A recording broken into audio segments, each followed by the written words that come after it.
You are. I'm like, oh my God. Sign me up. Yeah. Because I also like, yeah. Really great.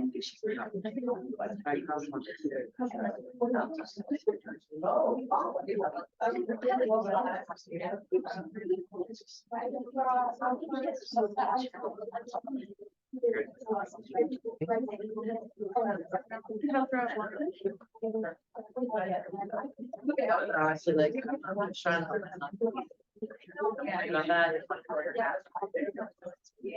it's like my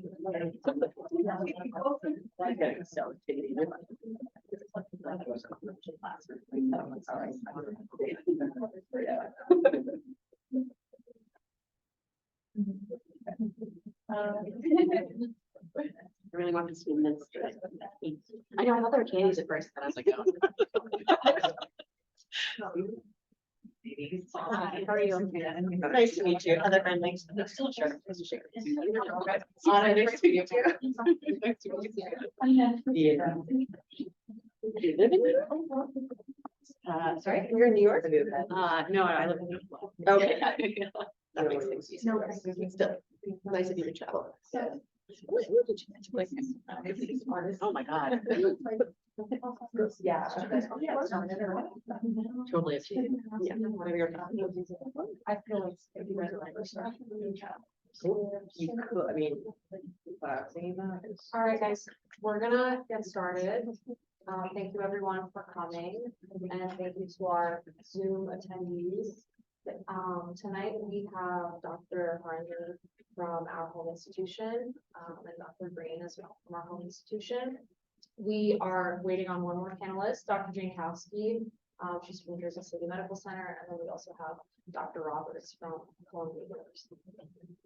So today our panel format is we have a few free-form questions, and then we're gonna open it up to student Q&A.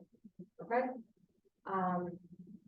So if you guys wouldn't mind just giving a quick brief introduction of your journey to orthopedics and where you guys went to school and okay. So whoever would like to start. I guess I'll start. I'm Anna. I'm one of the PGY5s at Rutgers here. I'm originally from Northern Virginia. I went to William & Mary for undergrad, VCU for med school, and then obviously here for residency. I got it. What was it? How did I get into ortho or my journey here? Your general journey here. Okay, I think I was headed pretty late. I think now people are getting in like earlier and earlier. I like shadowed an orthopedist in my area in undergrad just because I thought surgery was really cool. I knew I was going to go into medicine. I had no idea really what I was going to do. And I really just rotated through like almost every surgical subspecialty ever when I was in medical school, just to figure out what I really like to do. Because I knew I liked working with my hands and problem solving like in a hands-on way. I just didn't really know like what all the options were. I didn't have anyone in my family who was in medicine. No one knew anything. I just was like contacting my local surgeon, like, hey, can I like what is your life like? And then once I rotated through ortho, I really, really loved it. And then I kept rotating through other things. And I didn't love it as much. And then I kept going back to ortho and do these like little 2-week rotations.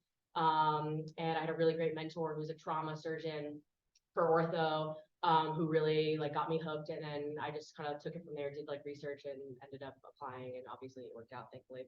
And that's how I'm here. And I'm currently, I'm going to go to Pitt for hand and upper extremity next year.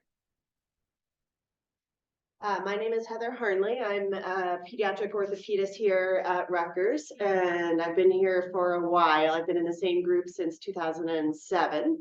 I did my training as a resident here at Rutgers as well. I went on and did a 1-year sports fellowship to follow, and did a pediatric fellowship as well. So I'm in a group of all pediatric orthopedists, but my main focus is mostly sports medicine. I grew up in the Northwest. I grew up in Oregon and Seattle, and then came out here to New Jersey. I never thought I would stay in New Jersey. Our 5-year plan was always to go somewhere else. My husband is also from Washington State, but we live here now, and we live in Princeton and have 2 kids, 13 and 15, so a little further down the road. And I'm somewhere in between, but I am also from Northern Virginia. Where are you I'm from Alexandria. I'm from Fairfax. No. Wow. Must be something in the water in Northern Virginia.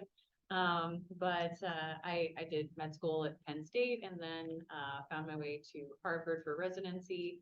I did my hand fellowship at HSS and now I am at Columbia, obviously still doing hand surgery. So I have like a pretty academic practice, but I would say on the day-to-day, it feels a little bit more like what people would maybe call private-demics these days. So, you know, doing a little bit of research, a little bit of teaching, you know, but I'm, you know, not, don't have like very high research sort of quotas or things like that I have to meet. And I'm about 6 years into practice, so like just sort of starting to get into mid-career. Could you guys share a formative experience that helped you decide to pursue your orthopedic subspecialty? I'll start. I remember very vividly, I did med school in Philadelphia at Penn. And so we do all of our clinicals in 18 months, which was more unique then than I think it is now. But so we got to start doing our rotations halfway through our second year. And you kind of make that decision pretty early on if you like your medicine rotations or if you like your surgery rotations. And so I already knew I liked my surgery rotations. And I was doing an ER rotation and a girl came in who'd been in a car accident with a dislocated hip. And if you've ever seen how an orthopedic resident reduces a dislocated hip, this guy came like tearing into the ER and he jumped on the table and he grabbed this girl's leg and like wiggled it around and then he jumps off and is like, I'm done. And I just was like, that is so cool. So that was sort of the moment where I was like, that I want to know more about this orthopedic stuff. That's fair. I also had a similar ER experience in med school. I mean, I think I had already kind of decided ortho, but I think what it like really clinched it for me was like a motorcycle accident came in, you know, like one of the legs is over here and like, you know, the whole trauma is going down and ortho is like, you know, cleaning up the legs and everything and figuring out which injuries to tackle first and just like watching that whole experience was yeah, really was sort of what clinched it for me that I wanted to go into ortho. I think everybody sort of falls in love with ortho for the trauma. Yeah.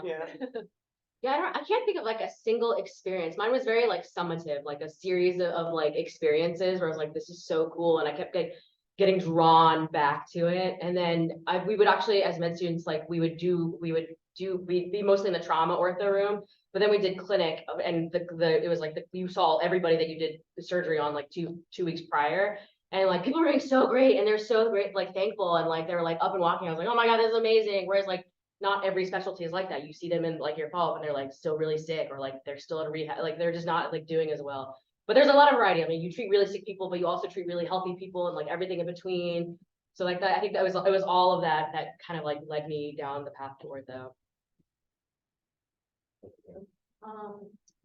What does a typical week in your life look like in terms of operative volume, clinic hours, teaching, research, education, other types of responsibilities that you may have?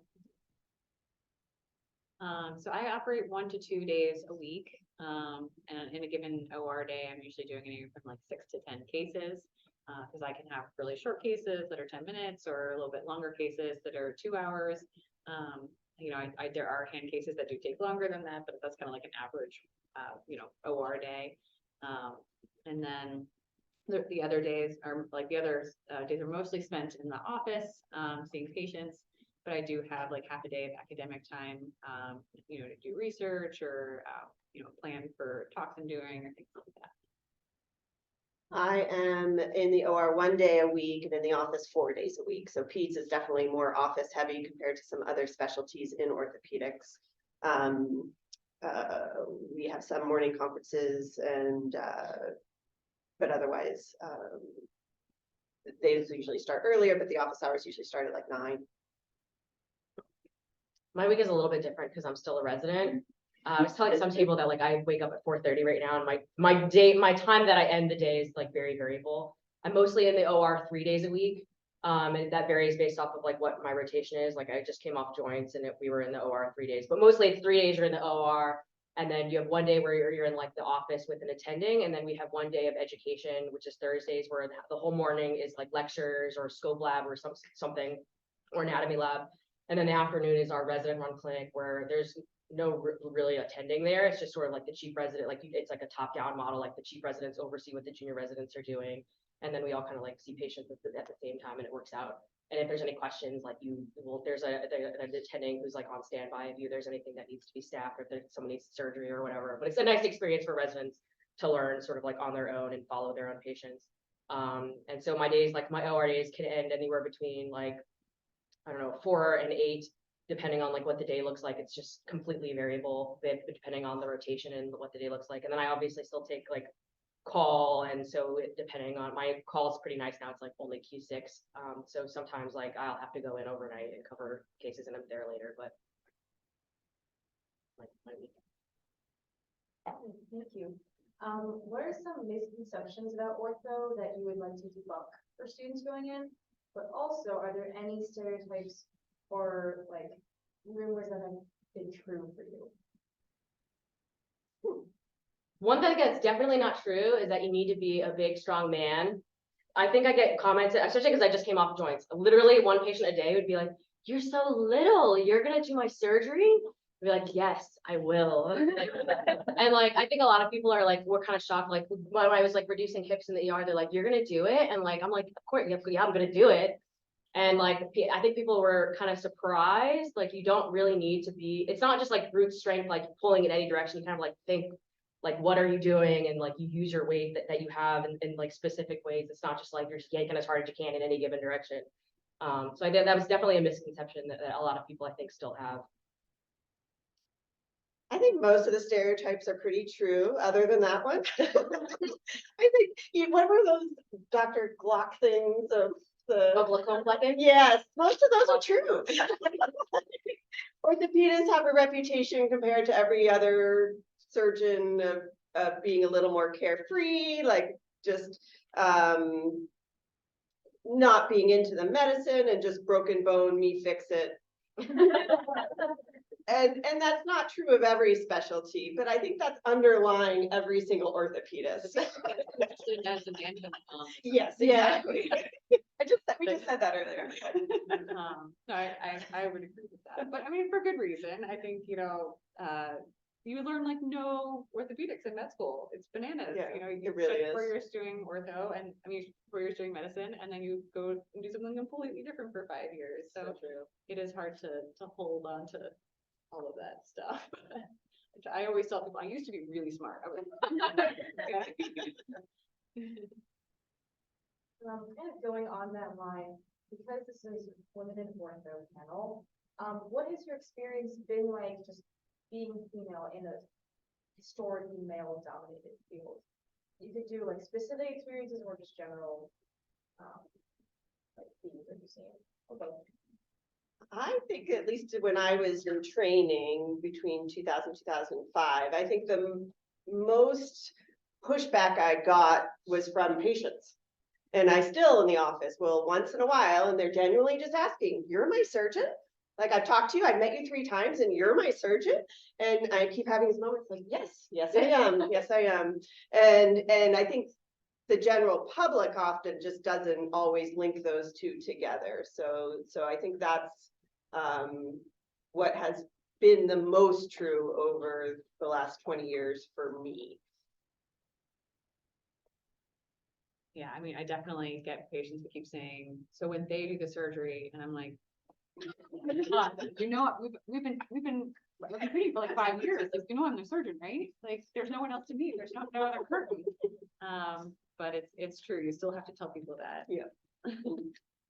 Hi, sorry, I'm Dr. Jakowski, Jackie, sorry I'm late, but that's kind of the nature of the beast, finishing a hip fracture before heading over this way, so apologize for missing the beginning, but happy to be here now. Welcome. Yeah, thank you for joining. Sorry.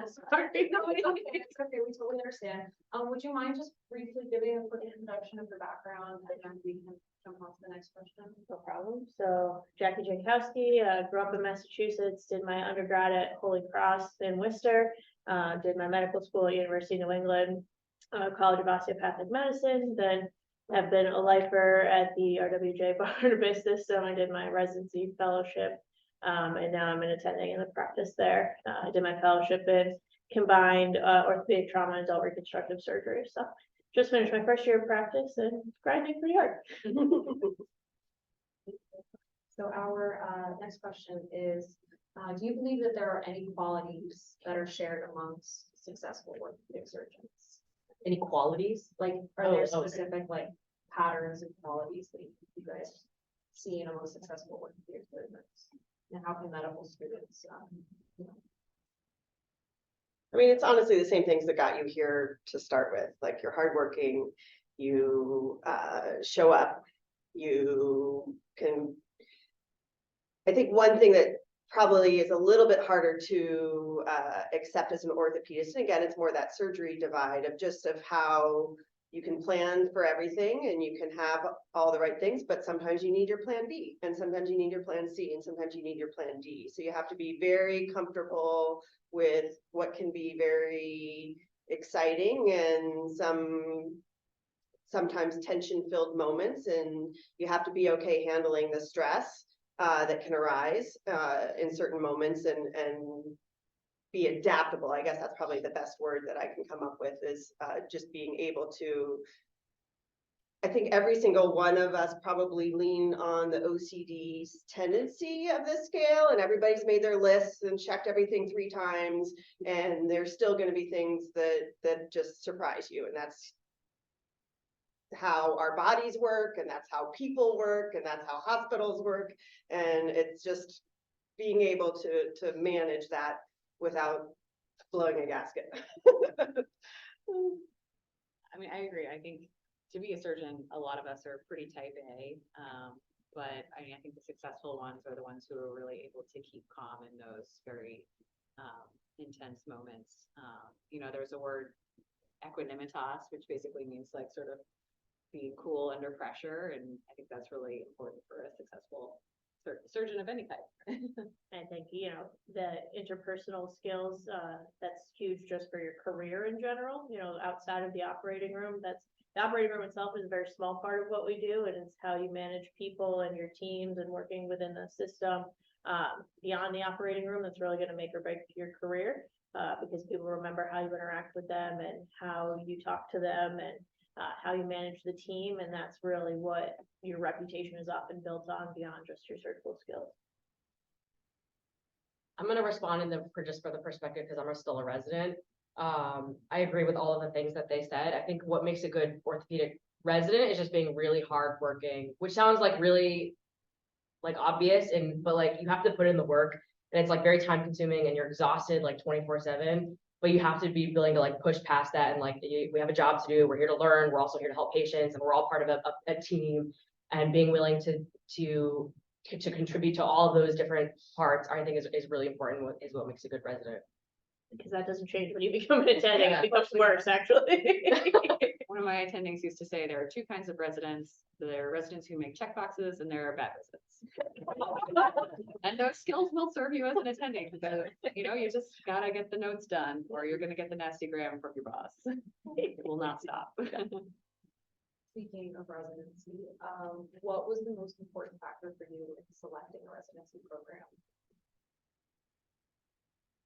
I was just talking to the table that I was sitting at. I think the number one thing that I was looking at. So I was during the time where we actually did a lot of like everything was in-person interviews. So we spent a whole like day or two, like we did a social in person. We stayed there. So I put a lot of weight into observing interactions at my away rotations that I did, but also like when I was there, like looking at the residents interacting with each other, like where people were sitting, who was talking to who, what they were talking about. And then as well as like the attendings talking to the residents, like, were they talking to them? Were they joking? Was it just all business? Like, did they know anything about their residents? And I put a lot of weight into that because I am a very like people-oriented person. And I knew that for my 5 years what was really gonna affect my 5 years is like the people who were there, not like the facilities, like, do you get block time? Like what the call schedule is like? Cause like you can have the worst call schedule in the world with the best people and it's totally fine. And you can have the like vice versa, you can have the best call schedule in the world, but if your co-residents or your attendings are like awful, like you're just gonna be miserable. So I put that the most weight when I was making my list and with my checkboxes, my scores that I calculated into so there was like the social interaction pile. There was one for residents, like interactions, and then one for the attendings.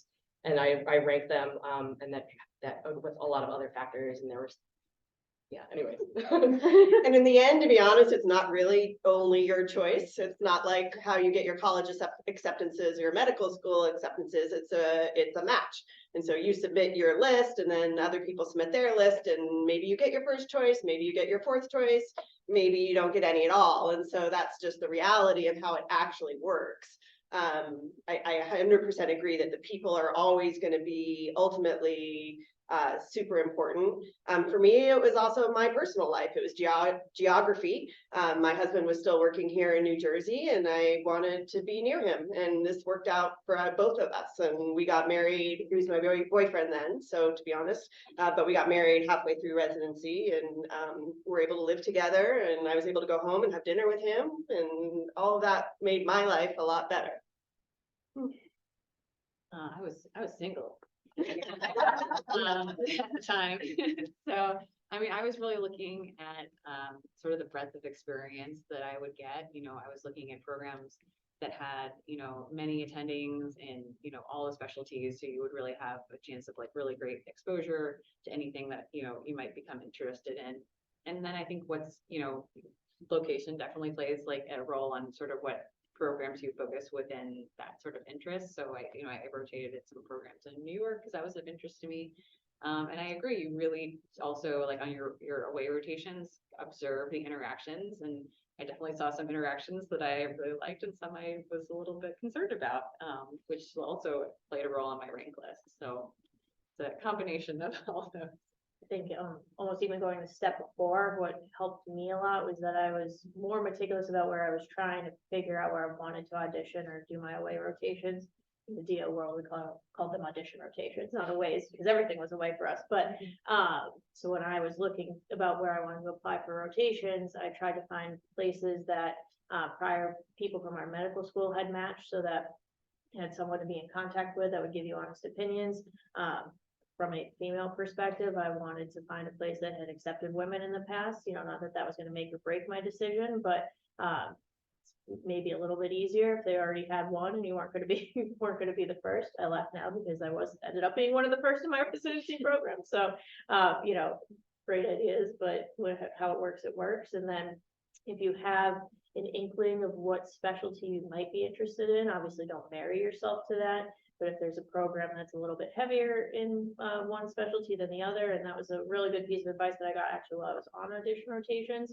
I had expressed some interest in trauma, and one of the senior residents had pulled me aside and said, you know, a lot of these programs are not based in trauma centers, so you're not doing your trauma rotation until you're a fourth year, and then at that point it's too late. Or really, if you decide you hated that and now you're applying for fellowships and don't know what to do, then you're kind of out of luck, because you put all the eggs in the basket and you had no idea what you really wanted to do with your life. So things that gave you a lot of early exposure, places that give you a breadth of exposure early on so that you can make those decisions, that was helpful and important to me as well. So what is your least favorite aspect of orthopedic surgery? Think about. Everybody likes being in the OR. Right. That's the same answer for all of us, right? Yeah, everyone likes being in the office. Say that again. Everyone doesn't really like being in the office. Absolutely. Although, you know, it is interesting to watch patients in the office. And I joke that I was always going back and forth between orthopedics and psych, and you never need to do psych because they come to your office in orthopedics more than they do in trauma. Yeah. So it's, you know, across the board. This is my own problem. I like to talk to my patients a little bit too much because I just find it fascinating what stories they come up with. it can become very long. PCP. End up here. I think anything you do, ultimately there's going to be a point in your time, depending on what stage you're at in your career, where there's these new phases, and medicine is super predictable. It's one of those weird jobs, like you don't get a promotion. Like you decide what you want to do, you do your training, you do your specialty training, and then you become an attending, and that's what you do, and you continue to do, and you continue to do. And so there's this phase when you're starting off and you're suddenly doing some things you didn't think you would be doing. Maybe your group wants you to be doing something and you're learning how to do something you never had training for. And so there's your first 2 or 3 years as an attending where you're still kind of like, I think I got this. I'm not sure I got that, but I'm pretty sure I got this. And things are still, you know, keeping you on your toes. And then you definitely reach this point somewhere 10 years, 15 years after doing it where you're like, I've done this before. And it's a lot of repetition. And so having that, but that's true of any job. I mean, so I have these sentences I say in the office. I'm like, I think that's like the 27th time I've said that sentence today. I'm just repeating myself over and over again. And that was probably the one thing that I didn't realize 15 years ago that would be just as much of a part of my day as it is. And you just kind of reach that acceptance equipoise moment and move on. All the clicking through the EM. I think that's the hardest part. The hardest part. Surgery is wonderful, and that's what gets you through. The complications are really, particularly in surgery. They feel personal. Don't cause them. Yeah. You blame yourself. Yeah. Even if you're seeing someone else's complications, it's really hard. They're unavoidable though. Indeed, and you have to make your peace with that and figure out how to deal with it. And you will, we all do. Yes, I was told have the memory of a goldfish. That lasso so fun. Okay, so we talked about residency very briefly. Let's circle back.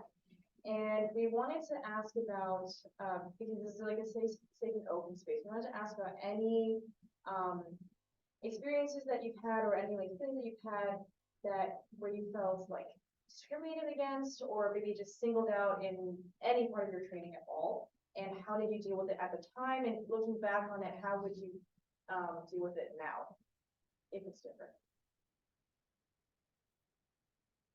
Like we were saying before, I think a lot of the discrimination mostly comes from patients still, like people in the hospital, like for the most part, they kind of know who like I am, and I don't feel like I'm disrespected because of like my gender, at least.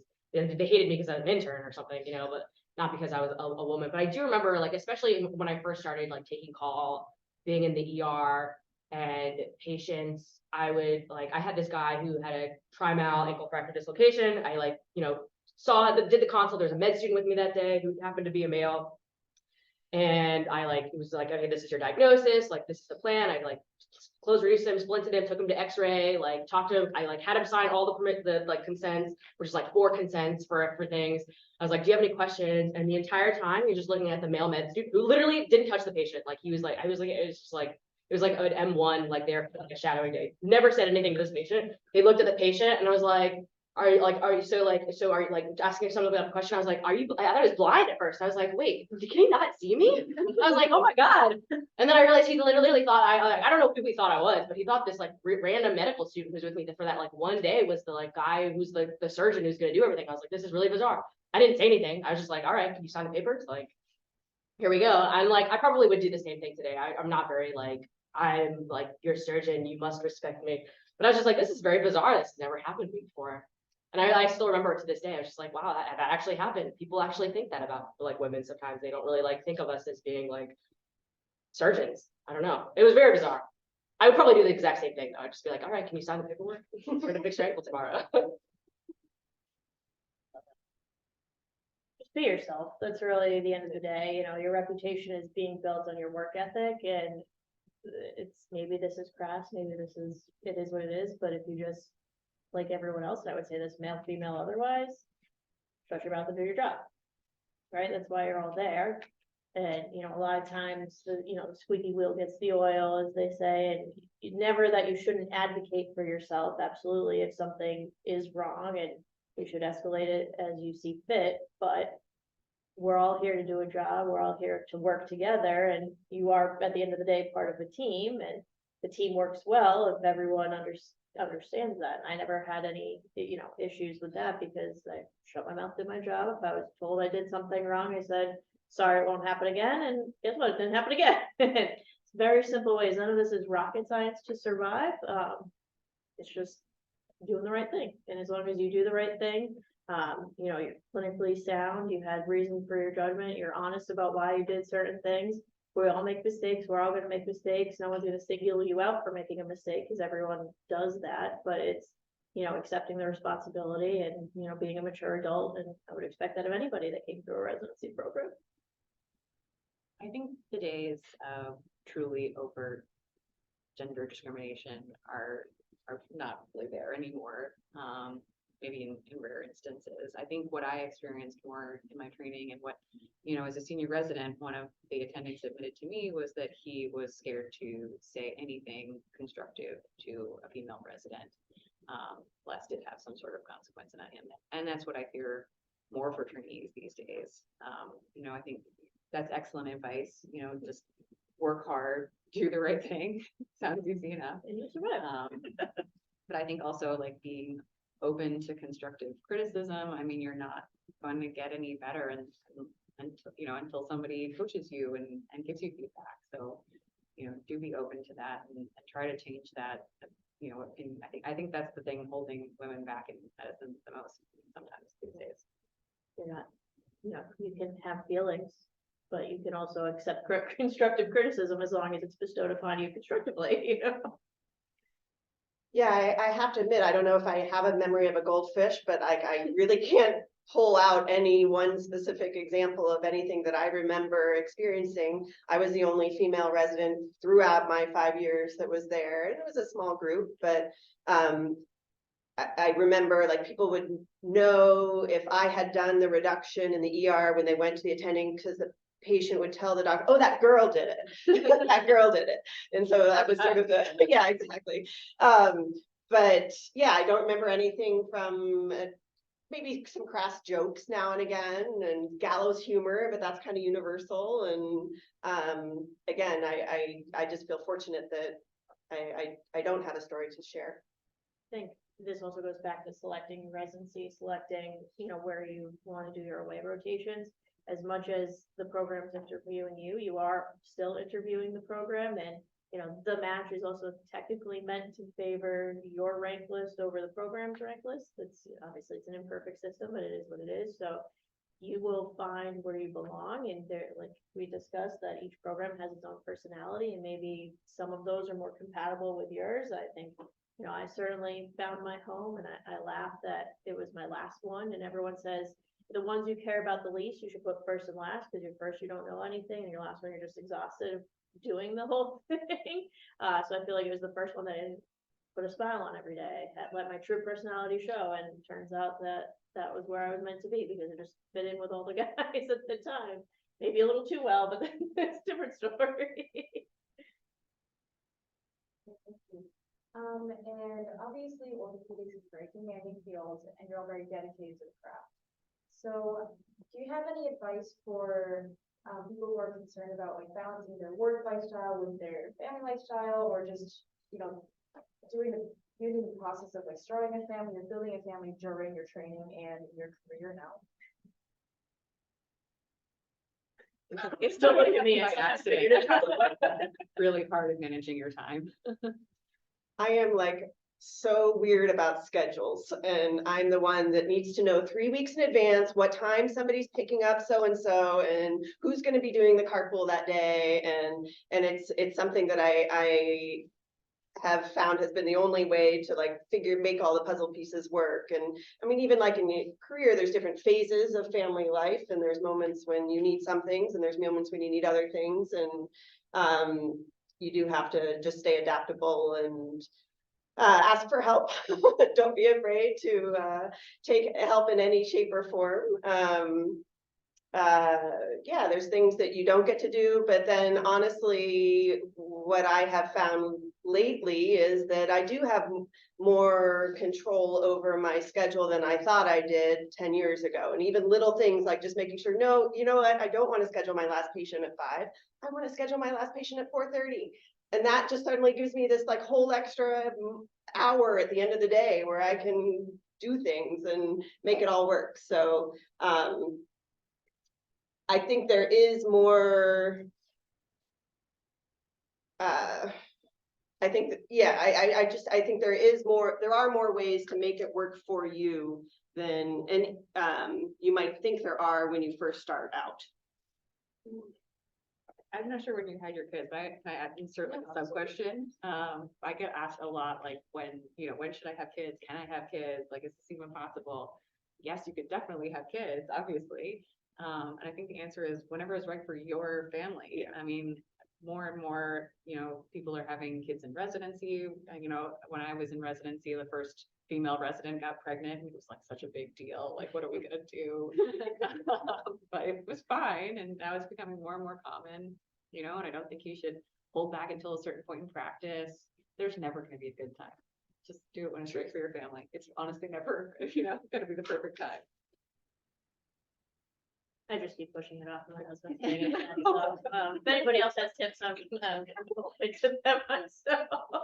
But I think that, you're in a time where you can really take advantage of not having kids. So Right. you, like you said, you're grinding and really, like, putting in all the extra time. And We have a calendar. It's a literal paper calendar that my husband keeps on the wall, and he makes me write every day I'm on call at every hospital on it, so we can find that maybe one day of the month or one weekend that I don't have anything, so we can make sure at least once a month we have a dinner together, or do a little fun date. And yeah, I have a weekend I'm on call at all 3 hospitals 5 days in a row. He knows he can go hang out with his buddies.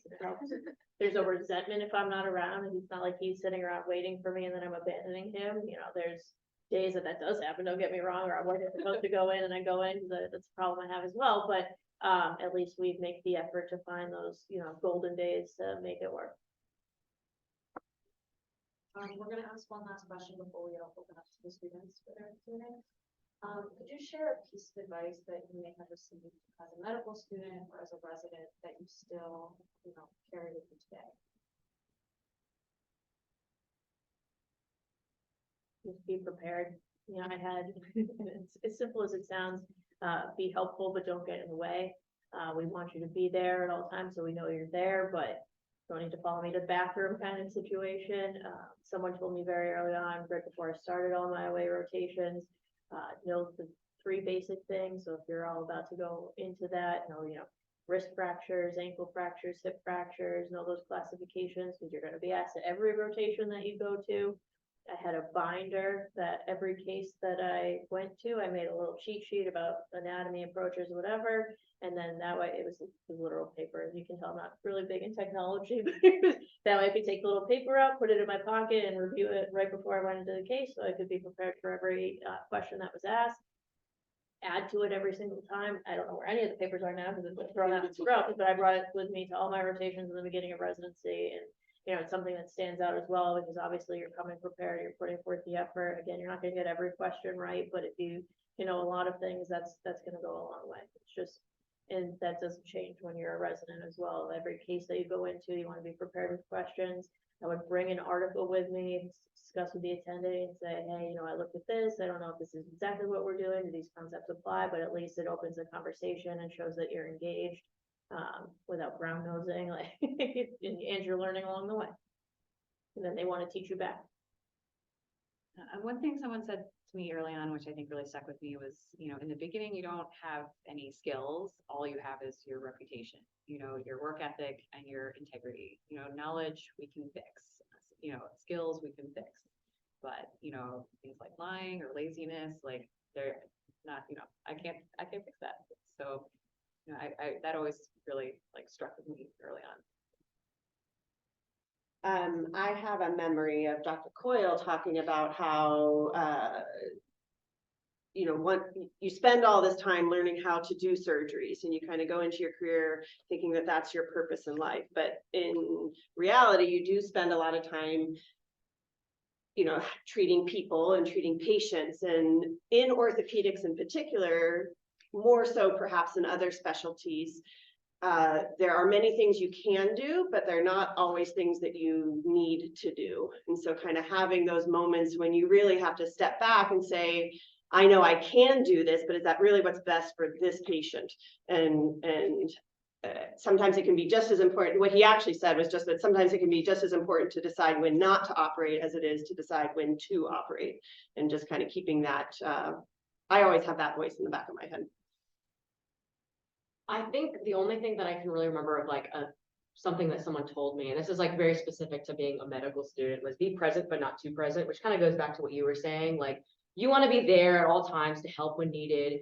You want to be like prepared to do anything, whether it's like grab splint supplies, like roll a patient back. Like you want to be there, but you don't want to be. And I don't know how to describe the balance other than like you just have to like figure it out and like know it.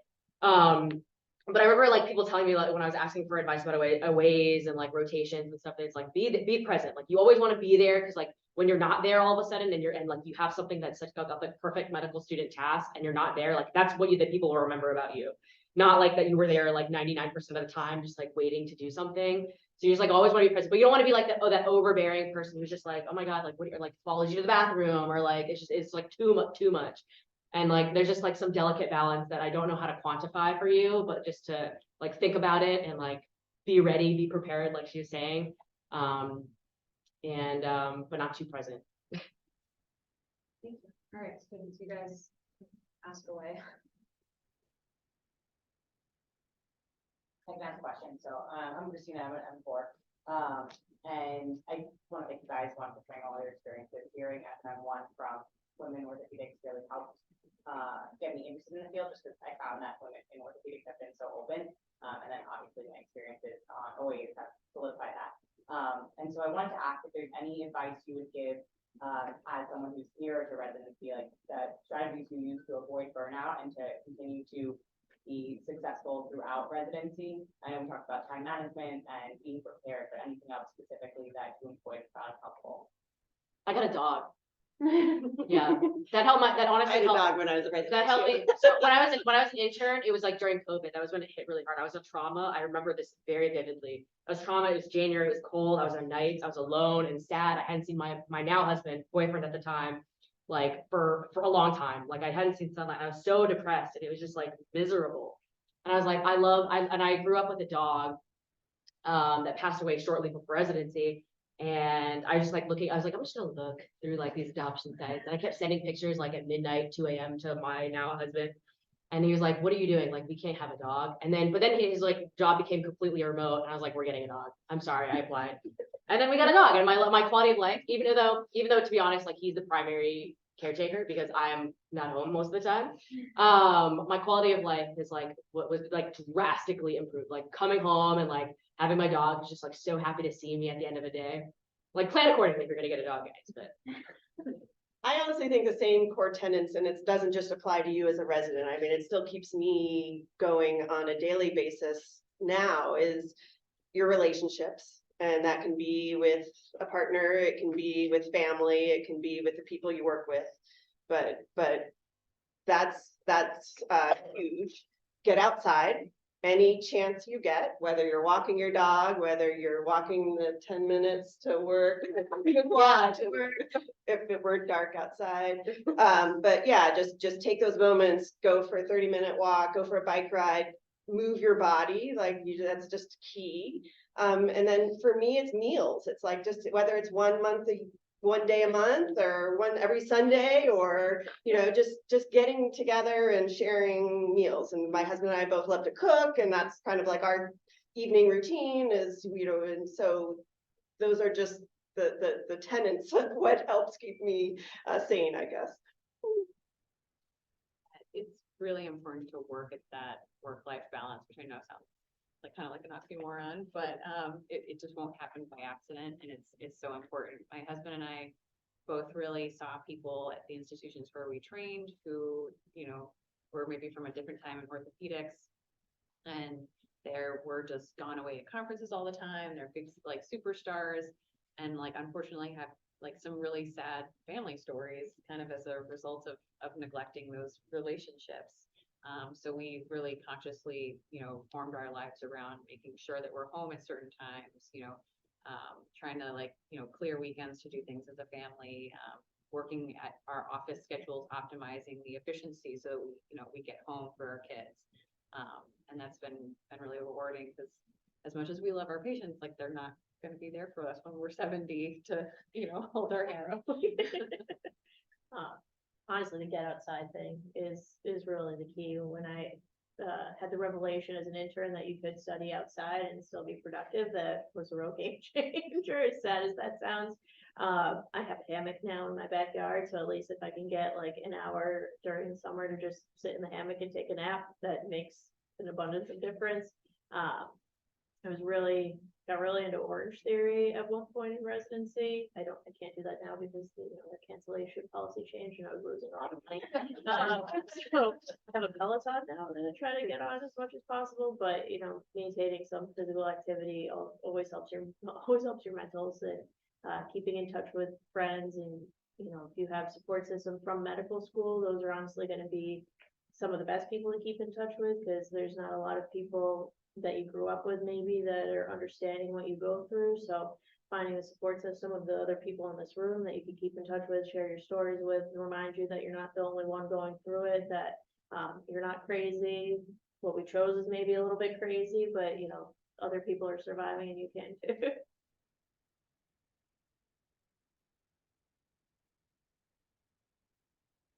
Hi, I'm Kira. I'm an M1.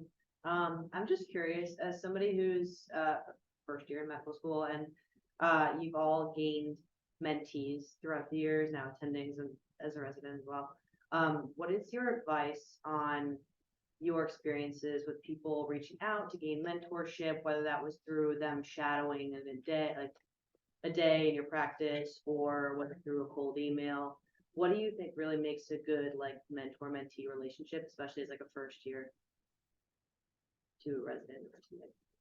I didn't figure it out probably until now. I find that as a mentee, I'm much better at this stage of my career than I was in your position, because I was afraid that asking questions was a sign of weakness. I never wanted to impose myself on someone else, and maybe that's being a female and that's just how we're conditioned. Maybe it's the way I grew up, I don't know, but that was something that I had to, people want to help you, and you can just don't be upset and they'll email you back right away, because I'm probably the worst at that, and our lives are crazy. But if you reach out and are a little bit persistent, as you all know, we will respond eventually, and we want to share our experiences and we want to share our stories. I did Nth Dimensions. I don't know if you guys have heard about that. So it's for women and minorities that are interested in the field of orthopedics. They have a summer internship program between your first and second year of medical school, where they accept however many they accept now, and they place you at an institution with a mentor. So you work with them for the summer, you do a research project, you present that research at the end of the summer. So not only are you getting mentorship, but you're getting research experience, clinical experience, and that can parlay to the rest of your audition career and career in orthopedics in general. And so that was really the first experience. I was like, oh, this is a person that wants to, they volunteered to do this, they want to be in touch. When I auditioned at my residency and interviewed and said this is the place I want to be, he happened to have been sitting on a panel with my residency director that week prior. So I called him and said, hey, I think this is it, this is a favor I want to call in. So just find the people that you have a connection with, and don't be afraid to be persistent, because things get a little bit busy, but it's worth it in the end. One of my main mentors in residency was the residency director at the time, and he was just like, I don't pay attention to an email until I get it 3 times. So persistence does pay off. But I also think being reliable, if somebody, people will, be very busy, and probably when you do sort of get that opportunity, really jump on it and take a project that you're given and run with it, even if it's maybe not the most exciting or exactly what you're interested in. Just establishing that the ability to be responsive and reliable will get you other projects that you're more interested in maybe. Yeah, and sometimes it can just happen more organically. It's not always emails. I mean, sometimes it's just you find out somewhere along the way one of that you both did the same sport and down the road, or you both were from the same hometown or something, there can just be these other connections that sometimes that can just be enough to have that relationship feel more genuine, I guess. I honestly kind of still struggle with it to some extent, because I do think ultimately just being yourself is really the key. And when it feels like you have to do all the 27 steps to get a mentee, then that sort of is not always perhaps appropriate. But I agree. I think my best and favorite mentors throughout being a medical student and now a resident. I think the people who really stick out and were the most influential are just people I got along with. You just They weren't like even, yeah, they weren't even like necessarily in my field. Although it just so happens that like my favorite person is a pediatric hand person who's like, and I'm doing hand. But like some of my other favorite people who are not even in the field, they're just people you get along with, like to talk about hobbies, like, it's just super random. So it's not just like, part of it is definitely persistence. I think that's how I felt when I was in like I didn't decide it when I was in M1. I wish I knew it early. But I was like an M3, 4, like doing the rotations. I was like very persistent, like definitely lots of emails and even texting, and just trying to like be like, hey, can I come this day? Like I'm gonna come. I like and I do this and about projects. I was like always like, especially because I decided pretty late. I was like, what can I do? Like I'll literally do anything. I'll just give the acknowledgements. I don't even care.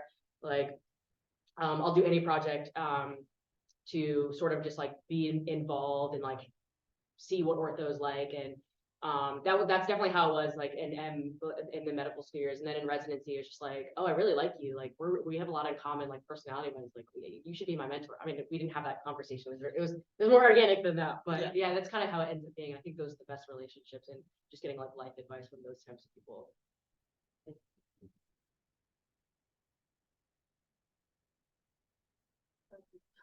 Hi, I'm Linda, I'm M2. I guess my question is, have you guys ever felt guilt when you guys were not at work and spending time with your loved ones because you felt like you should No. be with them for work? Yes. Vice versa, Every minute of everything. All the time. or like vice versa, like I mean, Had You're at panic work. attacks because I wasn't at work. and like, how do you guys kind of work through that if you have experienced that? I get a lot of anxiety as a resident when I'm not studying or working on research projects in my free time. We don't really have like a dedicated like weekly or monthly like research or whatever. So you have to do it in your like free time, which is I think pretty normal in residency. And I get a lot of guilt and like when I'm not like studying for the OIT, which is coming up, or like, and I just kind of I guess I allocate like on I literally told my husband the other day, I was like, I will not be doing anything with you on Sunday. I'm going to be doing my research project. I'm going to finish it. And I was like, I'm gonna finish it. Like I'm gonna finish it, like to myself, but also to him. And he knows that like, okay, I'm gonna like game with my friends like on Sunday. But I was like, but Saturday we can go to New York and like eat out. So like I'm very intentional with like we were talking about scheduling. Like I have an Apple calendar that I share with him, so he knows when I'm on call, when I'm going to be doing this, when I'm going to be out of town, and I know what he like. Same thing with his schedule. So like I think it's just important to I feel like I get carried away on that. My superpower is I am great at compartmentalizing. And when I'm at work, and when I'm not at work, I am not at work unless I'm on call. But I am not at work. And I actually think that medicine, weirdly, because of the ways it had been designed to be able to get people to like the whole pager phase and the, like being on call, like I mean, it actually in some ways allows you to, when you're not with your patients, when you're not actively like face to face with them, there's kind of not a lot you can be done, and more so than a lot of jobs these days where, I have friends who are just constantly getting, work emails and work texts and group chats and they get called in to do an emergency, whatever, have to fly to Cincinnati on Sunday on short notice for this and that meeting. So, I mean, in some ways, like we do have a little more structure than a lot of other jobs do. That's not universally true, but it has been kind of historically that way. Getting away from work is a little bit harder for me because I married an ortho trauma surgeon. Oh, I'm sorry. That sounds really nice though. But I have to say, after all the years of busting my butt now with 2 kids, it's hard to remember feeling guilty about not being to work. So you have that to look forward to. That's so beyond my capacity of understanding right now. What I do, alluding to what Dr. Roberts said, is that, with trauma and my brand of adult reconstructive surgery is periprosthetic fracture and infection. So it's, joint practice with a trauma lifestyle, and we've chose to work in a very large tertiary referral center. So it doesn't really matter if you're on call or getting transfers all the time. So there is no completely turning it off, except if you go out of the country, although that didn't didn't work either, so I'm getting calls at 4 AM in what European time. Because there was a patient of mine that showed up in a hospital with a wound complication, they wanted to know why I wasn't gonna come there, so you can try, but that's just the nature of medicine, and hopefully you find a practice that's built in for you to have coverage, reliable call service, things like that. But if you have passion for what you do and you have passion for your patients, it's hard to completely let go, and I think that just means that you care about your job, and again, as you get more secure in your position and more comfortable with your practice and more established and understand that people trust you and they're not gonna think less of you because you took 3 hours to go to the movies, you'll figure it out eventually. Another question over there. I'm Karen, I'm also fourth year. I think you talked about why ortho, but when and why did you choose like a subspecialty?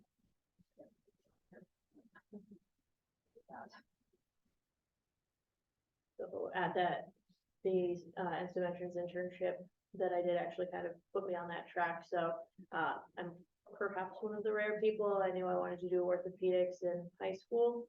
Basically, my whole talk is find experiences of things that you might be interested in, because those experiences can really shape you. So I did one of those like national youth leadership forum things that you used to get in the mail, and my parents were like, sure, why not? And I said, okay. So I did national youth leadership forum in medicine.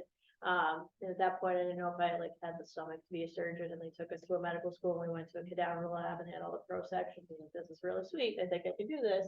And then it was all ortho from there on out. And you know, for better, for worse, part of the reason I'm here is because I'm bullheaded and stubborn, and so I just never changed my mind after that.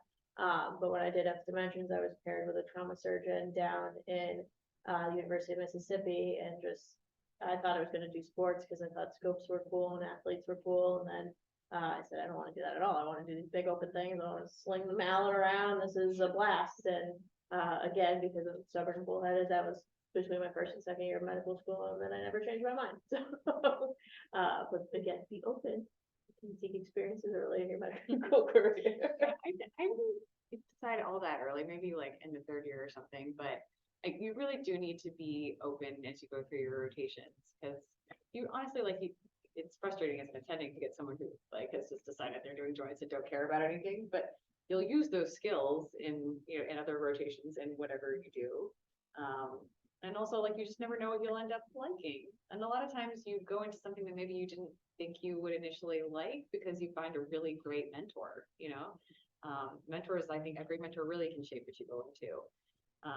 So I decided on hand sometime third year, because I really like the breadth of cases. I feel like I'm sounding like I have ADD. I don't want to be in a, like a 10-hour spine case. But I do like 100 different cases. I'm still doing peds. I'm still doing trauma. I'm still doing joints. I'm still doing sports. I do a little bit of plastic flaps. I do a little bit of like spine with all my nerve surgeries. So I have this like incredible breadth of cases that I'm doing. And what's kind of exciting, but a little bit scary, is that I'm still doing cases that I've never done before, because you just cannot do all of hand in your training. So I have to I have to read and prepare for my cases, like call on my, colleagues who have done those cases for tips and tricks, and just sort of rely on my skills to get through sometimes. Yeah, same. I was not totally decided. I always had an interest in sports. As I went through residency, I always really liked peds a lot, except I hated spine. So I didn't really know how to reconcile those two things in my brain.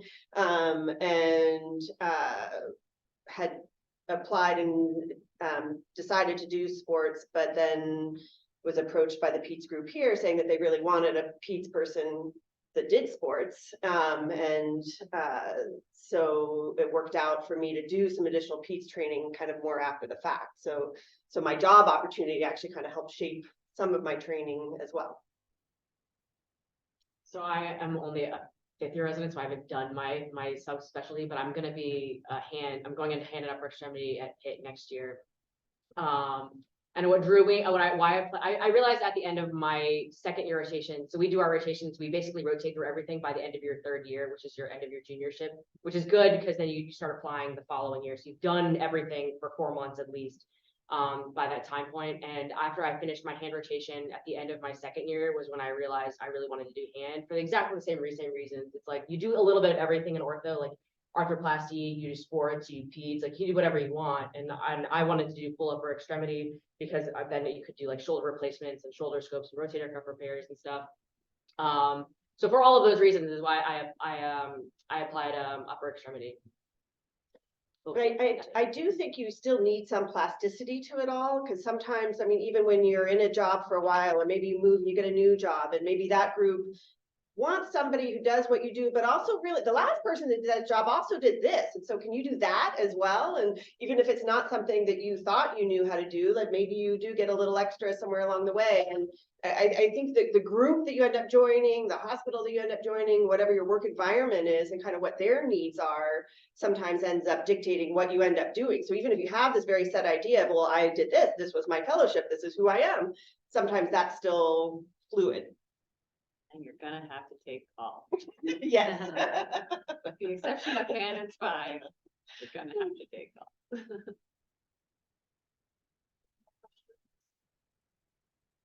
If not, I'll ask one more. What is the coolest surgery you guys have ever done?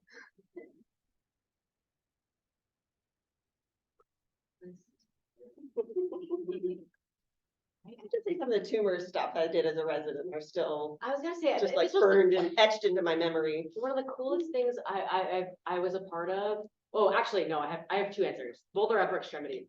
One was a tumor case. We did this like crazy resection of this lady who had a completely like neglected squamous cell carcinoma of her hand that had basically just like eaten away her entire like radial side of her hand, and we resected her thumb, index, and long fingers. She basically just had like 2 fingers. She probably should have had like a transradius, but she was like completely resistant.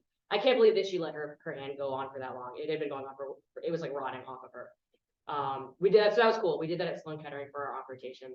And then I did a policization last year with our pediatric cancer surgeon, which was probably the coolest thing, like creating a thumb. Coolest thing you'll ever see. Oh my God. They got him going at the end. So Yeah, and as a med student, I remember seeing, it was still tumor stuff, but in the pediatric patients, just some of the reconstructions and, yeah, those are wild. Yeah, I was gonna say tie between brachial plexus and policization. Those are both pretty wild and amazing. I think is a fabulous thing. I had a guy that came from Honduras that had a proximal femur non-union, a subtrope malunion, and obviously it was all infected, of course, so we had to correct the malunion, do a primary spacer of his hip, then converted him to a revision type full hip arthroplasty, and now we're currently doing a limb lengthening with an internal lengthening device, so that he has a functional limb instead of weird little chicken leg that he's been walking around on with a crutch for 5 years. Wow. I like my job because you can be a Frankenstein and really get to break people down and build them back up. That's the fun side of this weird trauma infection joint thing that we've created. That's my plug for that. The new ninth subspecialty. So if no more questions, we're gonna end our panel. Let's give our panelists. Thank you for joining us tonight. Thank you guys for joining us as well, and to those on Zoom. So we're done for tonight. Thank you both. You both did a great job. yeah.